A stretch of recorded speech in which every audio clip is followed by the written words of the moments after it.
Hey everybody, so I am doing British Lit first today, trying to record some classes for you guys. I know that it is a little crazy right now. I hope that you will forgive the barking dog and the laundry in the background that is drying, but I'm sure that your households are the same way. And I wanted to first let you know that I'm planning on doing these videos weekly, and my goal is to keep them around 15 minutes at the most. Part of the reason is because it would be boring just to look at me the whole time, right?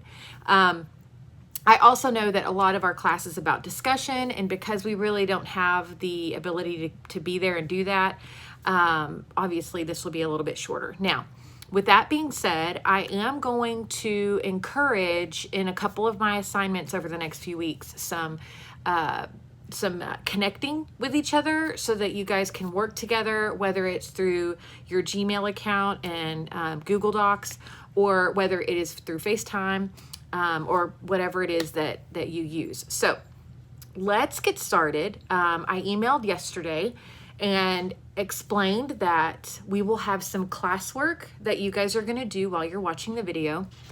It'll be kind of awkward and weird because usually in class, when we have classwork to do, if you're taking notes, you guys can work together at the table, or you take 5 minutes and do that. So when we get to that portion of the video, I'm going to ask you to pause the video so that you can do the classwork that I ask you to do, and then start it back up and push play when you're ready to proceed. In addition to the classwork, you guys, by the way, are going to be taking a picture of that or scanning it and emailing that to me. In addition to that, you are also going to have your homework assignment that will be your typical homework. I'll put that in Toolbox like I normally do. I'll also explain it to you when we're at the end of the video. And really, that's about it. There are going to be some quizzes and projects that we'll still continue to talk about, but don't stress. We have a little time, and we also have a lot of grace, right? I wanted to start off, even after starting off with those other things, with our British Lit study guide. I sent that out to everybody. I know that we had one week where there was a sub who shall remain nameless and did not teach the material that I gave them to teach, but we love him anyway. And I am going to help you guys with some of the answers to make sure that you got them, first of all, correct. And second of all, you are ready for the test that will be offered online through Toolbox this week. Now, if you don't have it, grab your study guide, and hopefully I will help you fill in some blanks. I am going to refer to my test key, and that's actually going to help you because then I'm not throwing out a lot of information that you don't need. So first off, we are going to begin with matching. You guys know that we bring up all of the authors that you're going to be tested over, and I like for you to match them to the work that we studied in class. So I'm going to go with Thomas Carlyle first. And again, I believe that this might have been one that we had issues with when it came to the overlap with the substitute. And so just so everyone's clear, Thomas Carlyle wrote The French Revolution. We also have Elizabeth Barrett Browning, who wrote Aurora Leigh. Lord Tennyson is known for his poem From Memoriam A.H.H. Robert Browning is known for The Last Duchess. And Emily Bronte, while you guys read a work of her poetry, what I want you guys to be aware of for the test is that she wrote the novel Wuthering Heights. Lewis Carroll, you guys read Jabberwocky, and Oscar Wilde, you read a preface to The Picture of Dorian Gray that I want you to be familiar with. And then Rudyard Kipling, you guys read his story, The Hyenas. Now, after that, I just wanted to go ahead and give you a warning. Usually I have a lot of multiple choice questions on the test and true false. Because of the avenue that I've chosen to give the test online, it's going to be more short answers that I'm going to ask for, and then you're also still going to have some true false. So let's start with our short answer questions. You're going to need to know that Thomas Carlyle actually abandoned his career as a clergyman to begin his writing career. And that he also was known for historical work. Remember, he wrote The French Revolution, which was a historical work. You need to know that. Moving on to Elizabeth Barrett Browning, you need to know that she was actually the oldest of 12 siblings. And she was inspired to write Aurora Leigh because of social injustices. And that's something that you need to be familiar with.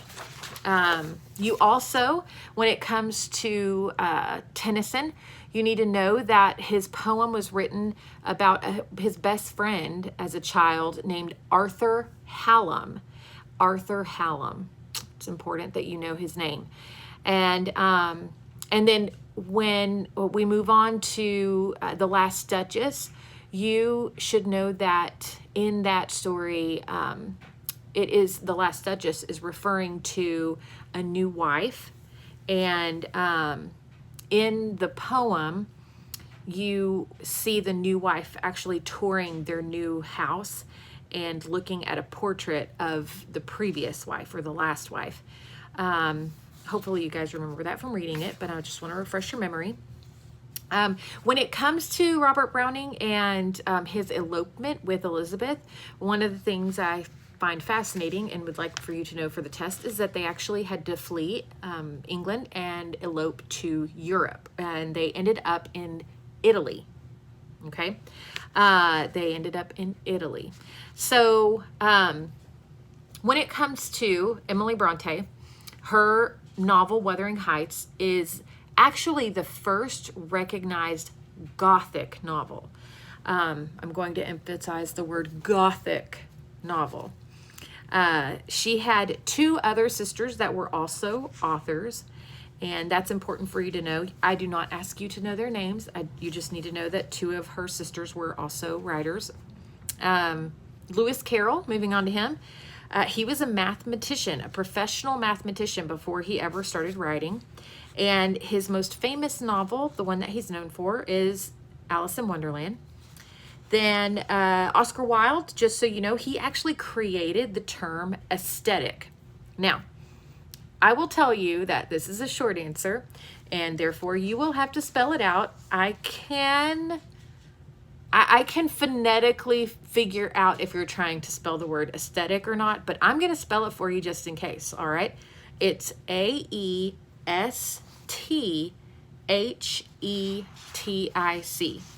Now, I'm not expecting you to have that perfected. It would be nice if you did. But he did invent or create that term, kind of Shakespearean of him, don't you think? We also have that Oscar Wilde was sent to jail later in his life for something very risque. And I do ask the question, what was he convicted of? And just so everybody's clear, it was homosexuality. Rudyard Kipling, we move on to him. And he is famous for writing stories with animals, if you remember. And one of the things I like for my students to remember is that the literary term for animals taking on, or anything for that matter, anything that's not human taking on human qualities, is called personification. So that's what I'm looking for as far as what's special about his characters, is that he uses personification to give his animals human qualities and characteristics. He's also really well known for writing the novel Jungle Book. And then I have some fun true-false questions. Just so you know, Tennyson, if you look at the dates that he lived and died, he actually lived to be 83. Like, that's a really long life for someone in that time period. Lewis Carroll, his real name was Charles Lutwidge Dodgson. And also, if you remember, Oscar Wilde was actually known for being really just an exciting, adventurous, really beautiful person, and people actually paid him to come to parties. He was so entertaining. And then lastly, you need to know that Rudyard Kipling was born in India, but he was considered a British citizen because of his family ties to England.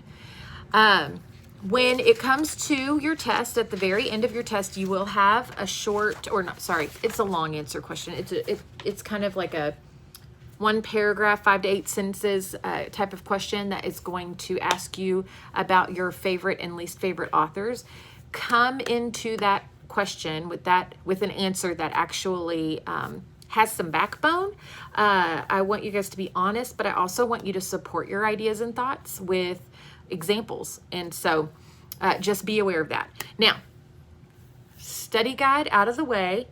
You guys are going to this week take a day or two and study, and I'm going to post the test on Tuesday, but I'm going to leave it open to take until Sunday.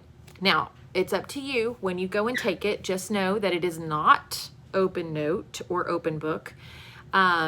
You are to complete the study guide. If you didn't have an answer, you're still looking for one, you can put it in there now. Scan or send a picture of that study guide to me so I can give you credit for having it finished. And then later this week, go and take that test on Toolbox, all right? Now for our classwork today, I know what you're thinking. We're at like 11 minutes. This is getting close. This is what I want you to do. We are going to be introducing an entirely new century, the 20th century, to you guys. And so what I want you to do is open your textbook.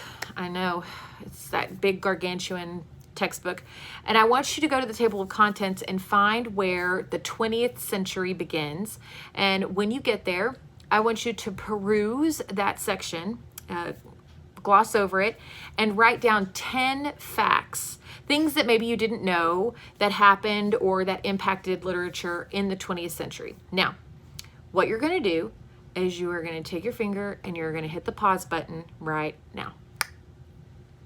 Okay. Some of you didn't do it and you're still watching. What I want you to do is I want you to hit the pause button, write your 10 facts, and then you can hit play again, okay? On your mark, get set, pause.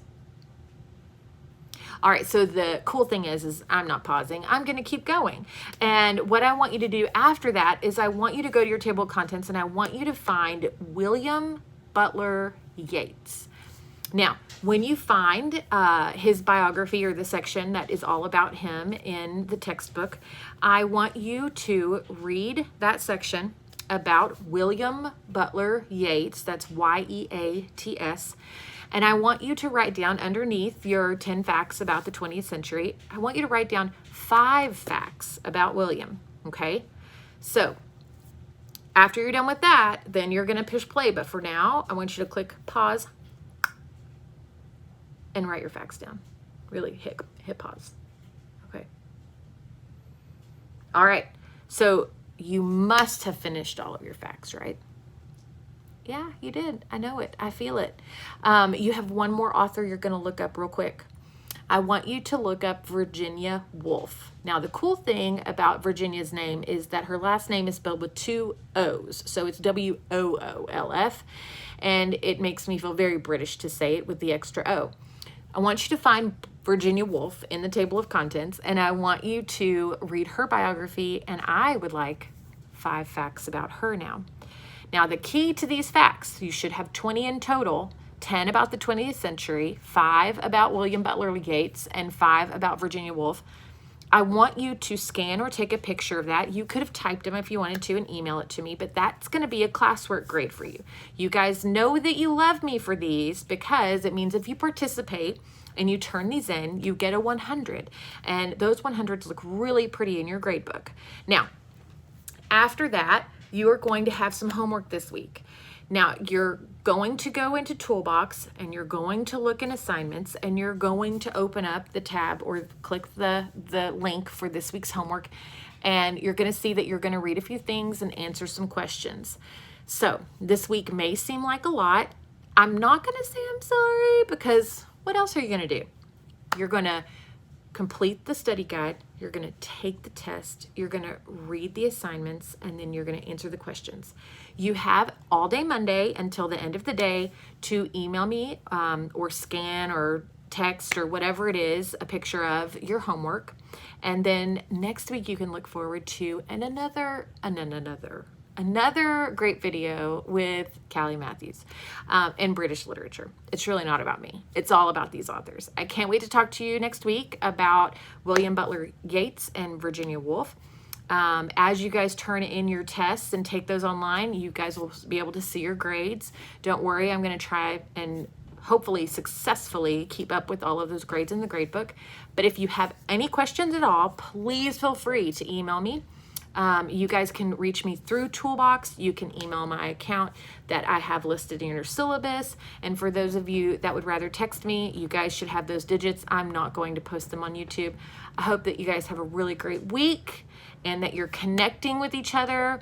I'm praying for all of us right now that nobody is feeling lonely. You are not alone. And yeah, if you really, been feeling convicted. If you think of somebody, text them. God has placed them on your mind and in your heart for a reason, and just check on them. Make sure that nobody is feeling lonely, because none of us should. We are all loved, and we need to be supporting each other. So have a great week, and I will see you guys this way. Hopefully you guys will be connecting with me other ways, maybe on Instagram, Callie Creates. I would love to connect there too, but I'm really going to say bye now because I'm at 16 minutes and I told you guys 15.